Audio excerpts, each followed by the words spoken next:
চাই সেই মালিকানা তাদেরকে ফিরিয়ে দিতে হবে এবং তাদের সিদ্ধান্তে আগামী দিনের বাংলাদেশ চলতে হবে। স্যার, যে থ্যাংক ইউ। 17 জনকে যাদেরকে নাম বলা হয়েছে, যাদেরকে নিয়ে এই অন্তর্বর্তীকালীন সরকার গঠন করা হয়েছে, তাদের বিষয়ে কোনো কিছু না, ওটা তো আমার বলার কিছু নাই। ওটা তো আমরা তাদেরকে একটা দায়িত্ব দেওয়া হয়েছে যাতে আগামী দিনে যে প্রত্যাশা নিয়ে এতগুলো মানুষ রক্ত দিয়েছে সেটার প্রতিফলন তারা ঘটাবে এবং দেশের জনগণের কাছে, দেশের মালিকের কাছে তাদের ক্ষমতা ফিরিয়ে দিতে হবে। তাদের নির্বাচিত সরকার হবে যারা জনগণের কাছে দায়বদ্ধ থাকবে, জবাব দিয়ে থাকবে। Thank So you. what is your next step and what is your vision to the economy? Economy is in doldrum right now because they have stolen the banks, they have stolen the stock market, they have stolen the coffer of the state.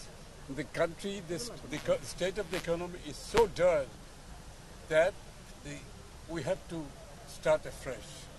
And that is very important for Bangladesh. But Bangladeshis are good entrepreneurs. Our farmers are hardworking. Our workers are hardworking. We have done in the past, we can do it again. Any message for the students? They have contributed a lot of hard work, cleaning the streets and also Good job. Young generation should show the way. Good job. Exactly. Good. Thank It, you. it is example that we should all follow.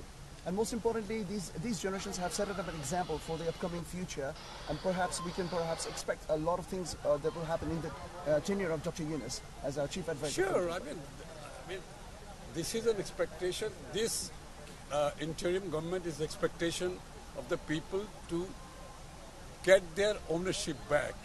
We have to get Bangladesh back. Sure. We have to get the soul of Bangladesh back because they have sold the soul of the country. We must get it back. I'm sure together with the national consensus we can do it. So could you please identify your name and designation My for the name is international? Amir Khusro Mahmood Chaudhry. I'm the Standing Committee member of Bangladesh Nationalist Party and former Commerce Minister.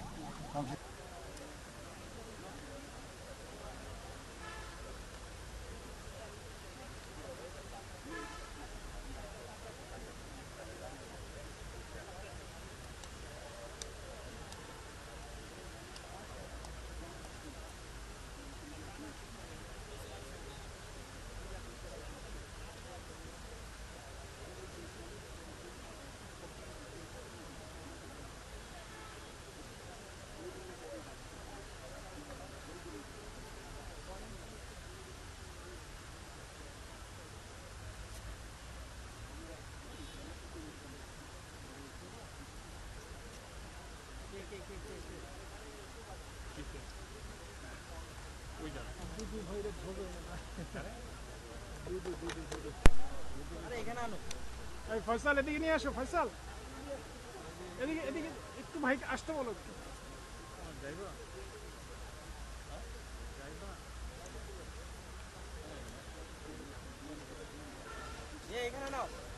এই সামনে আনলে সব ক্যামেরাগুলি পাবে। মাঝখানে মাঝখানে দুদু ভাই, এই যে এখানে। Thank you. Excuse me.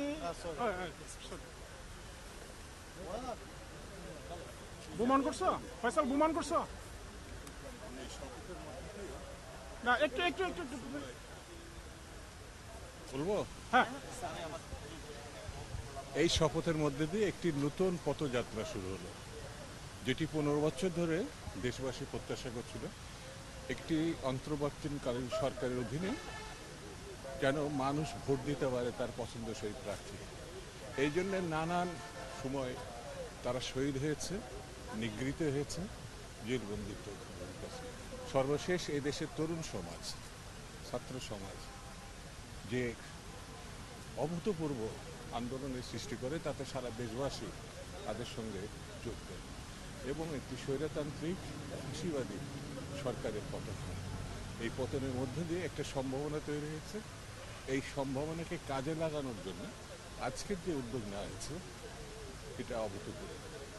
এবং আগামী দিনে আমি যেটা একসময় ছাত্র সংগঠন করেছি, একটা দলে আছি, ঠিক দেশবাসীর সঙ্গে প্রত্যাশা করি এরা সফল হবে। বাংলাদেশ যেন স্থিতিশীলতা ফিরে আছে, অগ্রগতির দিকে এগোয়, নানান সমস্যা যেন কাটিয়ে একটি সুন্দর ভবিষ্যতের দিকে তারা যায়, এটাই। 17 জন যেহেতু সদস্য দেখেছেন অন্তর্বর্তীকালীন সরকারের, তাদের নিয়ে আসলে কোনো মন্তব্য আছে কিনা? বা এই সরকারের মেয়াদকাল নিয়ে কোনো কিছু বলা হয়েছে? কয় মিনিট আগে তারা জয়েন করেছে, তাহলে তাদের অতীত সাফল্যের সেই কারণে তারা এই জায়গায় এসেছে। সেই জন্য আমার মনে হয় কাজ করার আগে কথা না বলা ভালো। So what message can